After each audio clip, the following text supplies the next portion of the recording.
There are 279 perks in Dead by Daylight, and I'm going to help you learn all of them. Now is your moment to step out from the shadows. You've been shrouded for too long. You're just like today's perk, background player.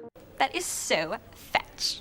Gretchen, stop trying to make fetch happen. It's not going to happen. Background player is a Renato perk. When the killer picks up another survivor, background player activates. You gain 50% haste for 5 seconds and become exhausted for 20 seconds. Background player is probably one of my favorite designs for a perk. It invites altruism, it's an exhaustion perk that exists beyond getting distance and chase, and yet it's quite lacking in what it's intended to do. While I can see its usefulness in a survive with friends setting, when it comes to solo queue, being able to set up flashlight or flashbang saves is almost impossible and often not worth taking the time away from doing a gen instead. There's also the hook saboteuring route, which feels slightly more effective, but again, if you're just one player trying to do this, it often isn't enough to make it worth your time. Not having the advantage of communication makes being in position to use background player optimally both difficult and frustrating, as you can't relay what your intentions are to your teammates until it's too late. Background player is unique in that it doesn't necessarily have any great perks that pair with it, rather you typically focus your entire build around it. One such build would consist of background player, along with saboteur to prevent the killer from hooking survivors while they're carrying them, breakout allowing your teammates to wiggle off slightly faster, and empathy, which helps get you in position for your saves. Alternatively, you can look at a build specifically looking for flashlight or flashbang saves with background player, bond, and either champion of light and build to last with a flashlight, or flashbang and deja vu. I'm gonna put background player in the D tier. If behavior ever decides to bring the perk back to its former glory, I can see it shooting back up, but for now I don't think it's necessarily worth using.